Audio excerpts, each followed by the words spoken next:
Et on continue donc le cours sur Bereshit. Donc on est toujours dans Bereshit, ce non-commencement, on pourrait dire presque, hein, ou plutôt dire au commencement, on va dire le non-commencement. Et alors, on a déjà pas mal travaillé la dernière fois, le cours d'avant, qui est donc sur la chaîne YouTube. Et dans la question qui se pose au niveau du commencement, qui n'est pas un commencement, alors, Manitou n'est pas rentré vraiment dans la partie kabbalistique de ce cours-là, mais il y a des questions qui se posent. Qu'est-ce qui se passe au niveau du projet divin? Et lorsqu'on a vu la dernière fois l'état du monde, on a vu qu'il y avait un décalage entre la vérité et la réalité. Donc il y a ce décalage, et puis que cette notion de tov, le bon, ne veut pas dire que c'est parfait, veut dire que c'est perfectible. C'est-à-dire que le monde est suffisamment bon pour que nous, en tant qu'acteurs, puissions le prendre en charge et l'amener à sa réalisation finale. Donc le monde est en construction. Et nous sommes, nous, Altikrebanaïr et Bonaïr, ne dit pas enfants, mais constructeurs. Nous sommes donc constructeurs de ce projet divin. Manitou parle aussi du projet d'homme. Moi, je parle aussi de cette notion-là. C'est-à-dire que lorsqu'on arrive à aboutissement, ben, on devient des fils d'hommes. Ça, c'est des notions très importantes de Manitou. Alors, maintenant, dans ce monde de la réalité, qui est quasi-bon, on pourrait dire ça comme ça, parce que Kitov, on peut le traduire comme quasi-bon, on a une problématique de cette imperfection, mais plus encore du fait qu'il n'est pas terminé l'œuvre pour que nous soyons nous-mêmes acteurs, il y a le phénomène du mal. Et ça, on a beaucoup discuté ensemble, étudié, approfondi, je ne sais pas combien de vidéos il y a sur ça, avec les enseignements du Ramchal, pas le sens du mal, oui, le sens du mal, en tout cas la problématique du mal avec le sage qui souffre et le mécréant qui prospère, la justice divine, des choses comme ça.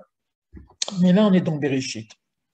Donc, on a une question, c'est est-ce que ce mal est simplement un agir humain, mais comment est-ce possible de faire quoi que ce soit dans ce monde si on n'a pas une racine au niveau création?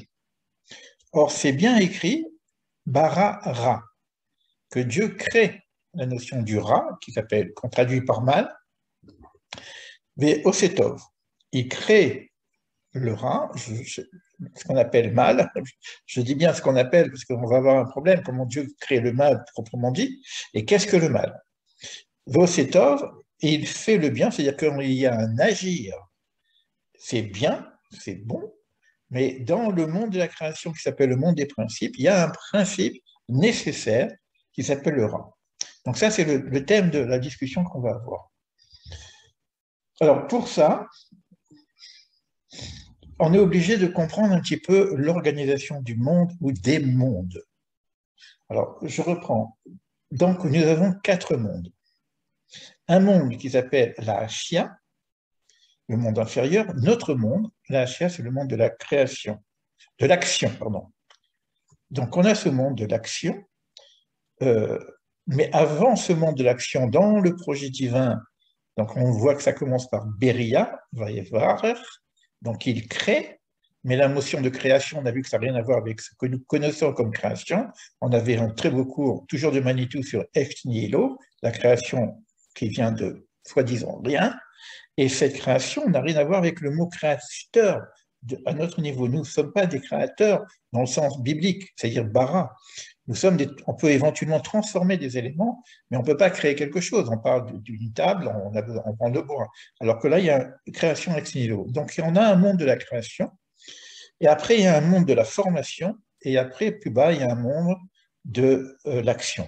Au-dessus de la création, il y a le monde de la pensée divine qu'on appelle Atzilut. Donc, il nous donne un peu cette, d'abord, distinction.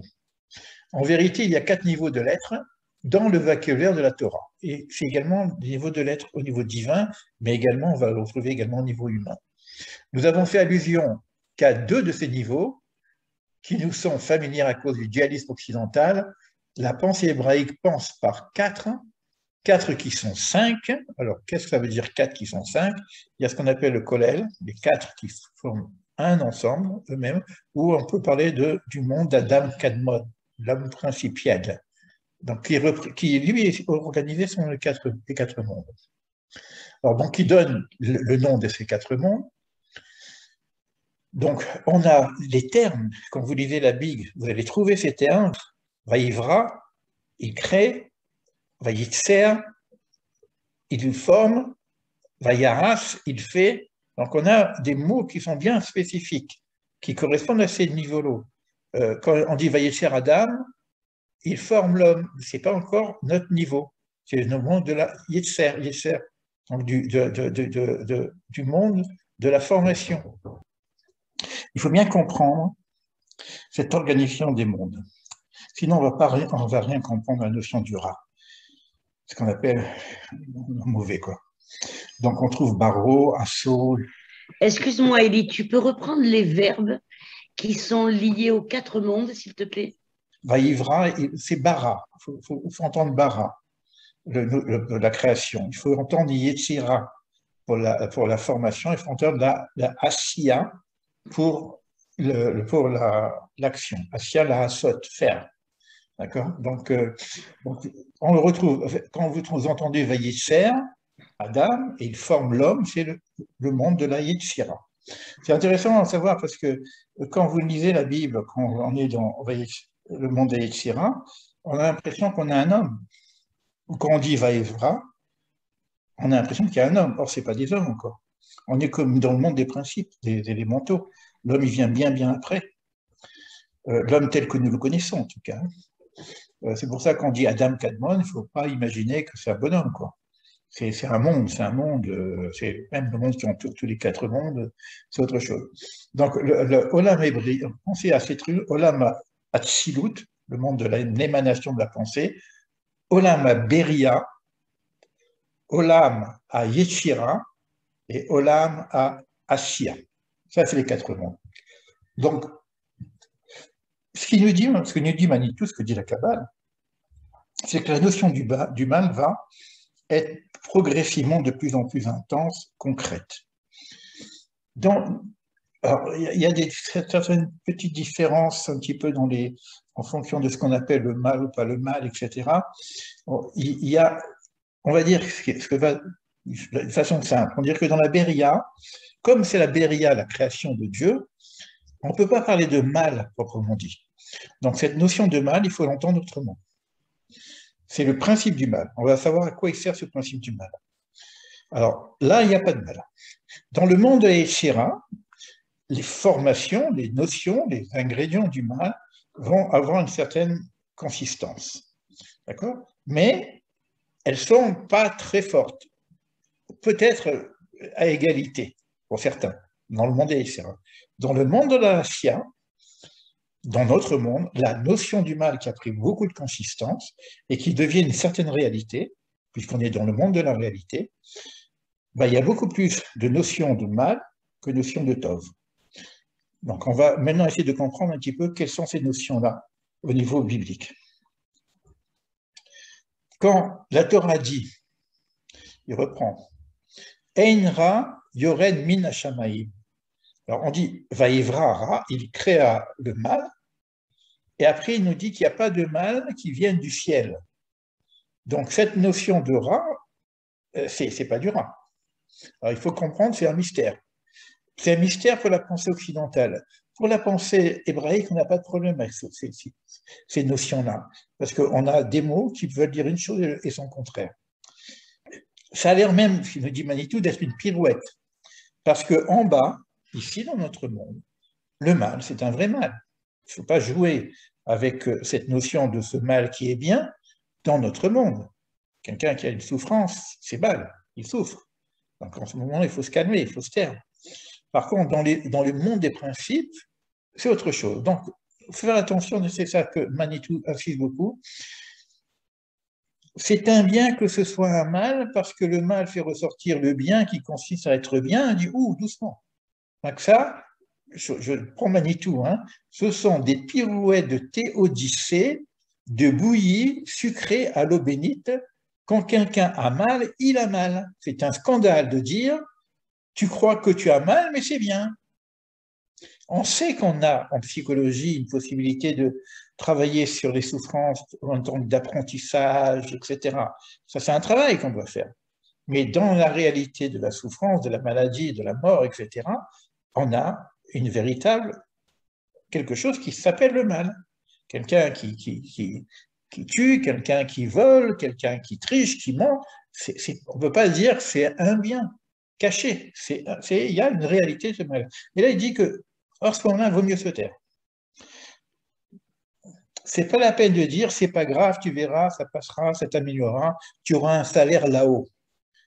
Alors là, il ramène des éléments du Talmud pour nous dire que des grands talmudistes, on raconte comme ça que Rabbi Yochanan était très malade, donc il vivait la souffrance, c'était une souffrance. Ses collègues, qui savent très bien que là-haut, des fois on paye en bas pour être très bien là-haut, donc ok, je fais un tikkun, donc c'est des raves. Donc il dit, c'est pas grave que je souffre dans ce monde-ci. Alors, qu'est-ce qu'il répond lui? Alors on lui dit, tu vas avoir un bon salaire là-haut, puisque tu payes en bas. C'est des trucs qu'on avait déjà vus hein, dans le Ramchal. Et Rabbi Yochanan dit, je veux ni de cette souffrance, ni de son salaire. Je n'ai pas envie, tu vois. C'est toutes les discussions aussi qu'il y a avec Job, où ses copains viennent essayer de justifier sa souffrance par rapport aux défauts qu'il aurait fait et qu'il est en train de réparer dans ce monde. On a beaucoup travaillé là-dessus, hein, que ce n'est pas aussi simple que ça. Hein. Donc, il y a beaucoup de midrash qui parlent de ces choses-là, nous dit Manitou. Donc, j'ai voulu, c'est Manitou qui parle, mettre en évidence le terme de baro, donc il va Ivra, dans la notion de création, qui veut dire faire exister l'objet de la création au niveau de la vérité. Donc, si c'est au niveau de la vérité, ça ne peut pas être mal. Alors, on va voir qu'est-ce que c'est ce mal qui n'est pas un mal, au niveau de la vérité, donc au niveau. Alors, je vais lire un petit peu son texte. Il y a un autre petit texte qui fait des apartés comme ça, mais c'est vraiment assez intéressant. Et cette vérité n'est pas accessible par la pensée avec image, cette notion-là. C'est pas par l'image qu'on peut le comprendre, parce que la pensée, elle a des images. Et cette notion-là, autrement dit, d'après la Torah, tant qu'on pense avec image, on ne pense pas encore, on imagine. Image, imaginer. Donc, l'imagination, c'est pas de la pensée. Nous avons consacré une étude à ce problème très important. Tu ne te feras pas d'image. Cela vaut d'abord pour la pensée. Les images de la pensée ne sont que des mythes, et ce sont les images les plus dévastatrices au point de vue de l'idolâtrie. C'est qu'à partir du moment où on commence à faire des images, évidemment, on va parler de la création, on va parler de Dieu, etc. On n'a pas d'image. Et il faut réfléchir à ça. Alors c'est vrai que nous on a un problème parce qu'on a besoin de structure. On a créé un arbre de vie avec des syphorotes à droite, à gauche, il y a un bonhomme, Adam Kanmon, qui ressemble à l'homme, etc. Mais c'est peut-être une hérésie, quelque part. C'est peut-être une hérésie. Si on écoute ce qu'il dit, c'est peut-être une hérésie. Alors pourquoi il nous parle de ça? Parce que maintenant, on va arriver à quelque chose où on est obligé, on ne sait pas penser sans image. Alors comment on va réfléchir à cette chose-là? Il va nous parler maintenant le niveau du Olam Abba. Olam Hazé, Olam Abba. Nous connaissons ce monde, d'accord? Or, ce monde, il est fait que d'images, puisqu'on ne voit que des formes. Et on va nous parler du monde futur, du monde en devenir, dans sa vérité absolue. C'est-à-dire que c'est vraiment le projet. Donc, il y a un projet de monde qu'on appelle Olam Abba, et il y a un projet de monde en devenir qu'on appelle Olam Hazé. Donc, ce monde Olam Hazé, où il y a la Assia, c'est un monde en devenir, c'est un monde dans lequel nous avons à travailler pour aboutir à la réalité du projet. Et dans ce monde-ci, Olam Abba, il n'y a pas de notion de mal. Donc, c'est comme si dans le projet divin, ce qu'on appelle aussi le Tzimtzum, il y a une réduction de l'agir divin pour qu'on n'ait pas accès directement à ce monde en devenir, sinon par notre travail. C'est tout ce qu'on a déjà vu avant. Je le dis d'une façon différente. Hein. C'est bon, ce qu'il avait parlé aussi du mérite d'être. Donc, on a au niveau du projet de vérité, c'est-à-dire on va travailler sur parce que les gens cherchent la vérité. Donc, c'est comme si on nous dit que cette vérité, c'est-à-dire ce monde de vérité, on doit le créer. Et le terme lui-même, quand on dit Bereshit bara Elohim, donc ça c'est Dieu crée le ciel et la terre, Bereshit bara Elohim et Hashemi va'aretz, et juste après, va'aretz ha'itatu vavou, et la terre était chaos. Donc on a le projet Bereshit, et qu'est-ce qu'on a tout de suite? C'est le chaos. Donc dès le départ, on a un monde qui est chaotique, qui est à retransformer. Alors, c'est toujours la suite de notre premier cours, parce que je ne peux pas redire tout ce qu'on a déjà dit, sinon on ne comprend rien.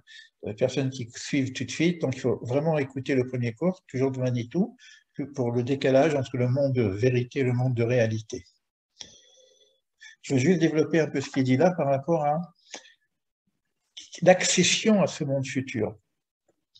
Donc, cette accession à ce monde futur demande donc un certain travail, demande de se rapprocher des justes, etc.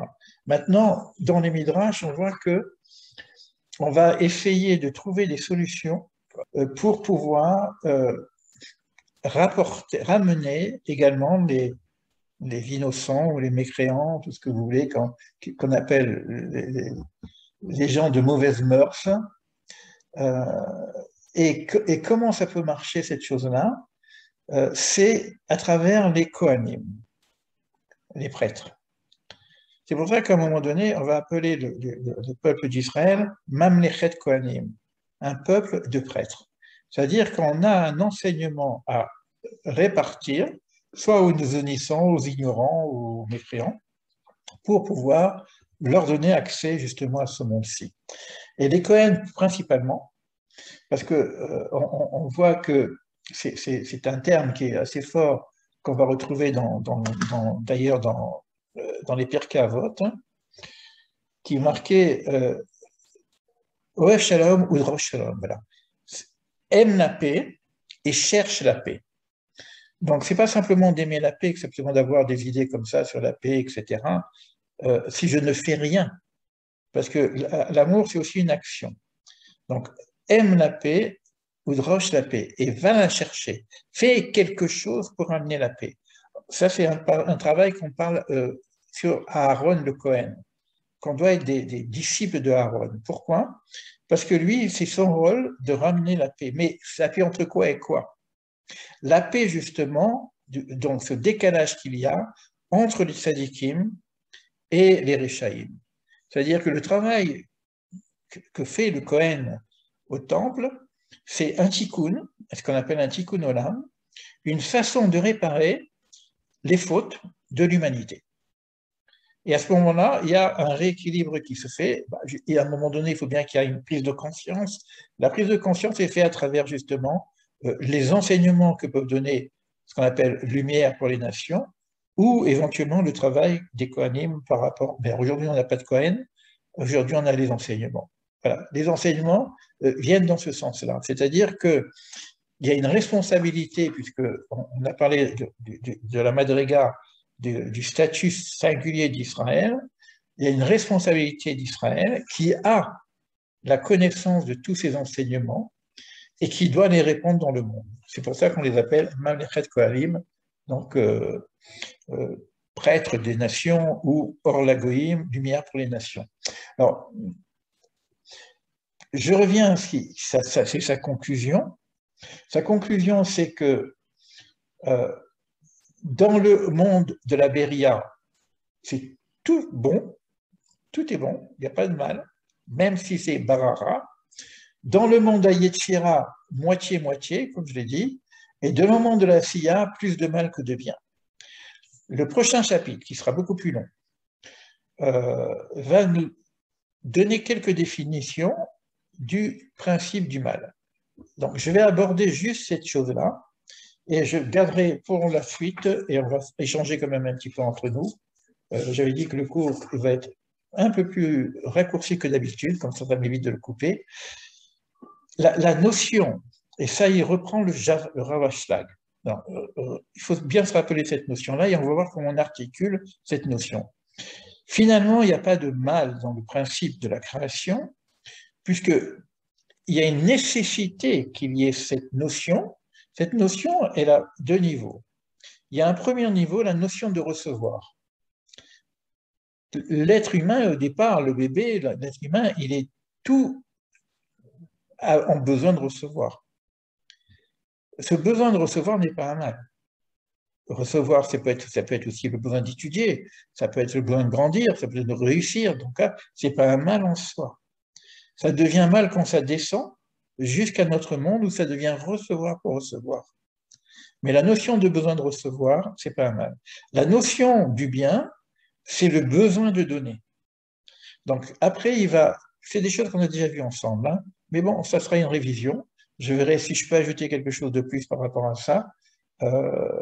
Pour les gens qui ont déjà étudié plusieurs fois cette notion-là, c'est le besoin de donner qui est la notion du bien. C'est-à-dire à l'imitation du créateur, comme le créateur c'est un mashpia, c'est-à-dire un émanateur, c'est quelqu'un qui est dans la fonction de donner, moi je dois aussi me positionner dans cette fonction de donner. Mais qu'est-ce que je peux donner sinon ce que je reçois? Donc toutes les articulations qu'on va faire avec le Rav Ashlag, c'est la notion de recevoir et donner. Les équations du recevoir et donner, ça c'est une première chose. L'autre chose, la première notion de recevoir, c'est recevoir l'être.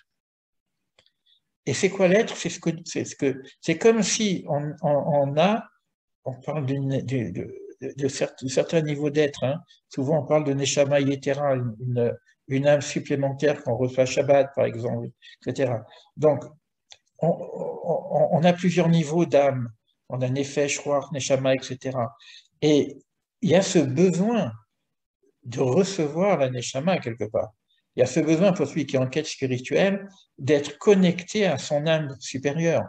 C'est un besoin de recevoir spirituel. Ce besoin, il vient de la Beria. Et ce besoin est un bon besoin. Mais il s'appellera, parce que ça s'appelle recevoir. D'accord? Et ce besoin de recevoir à ce niveau-là de la lumière vient normalement d'une racine beaucoup plus profonde qui vient du besoin de donner. Et celui qui a besoin de donner, eh ben, il va essayer de recevoir pour mieux donner. Bon, j'ai pratiquement fait le résumé de ce qu'on va voir la prochaine fois, peut-être dans le développement, parce que bon, il y a pas mal de notions là-dessus. Je voudrais qu'on garde cette notion, parce que c'est vraiment du Manitou, ça, c'est recevoir l'être. Alors, il y a l'être qui fait être, il y a l'être que je suis, et il y a la notion de recevoir l'être. Voilà, donc, ça va nous faire rêver un petit peu, parce qu'on va peut-être commencer à comprendre, et ça sera peut-être au prochain cours, les différents niveaux d'âme. J'ajouterai certainement, il suffit de me le rappeler, la fonction de ces différents niveaux d'âme dans ce cadre d'études avec Manitou. Voilà pour ce cours. Je vais couper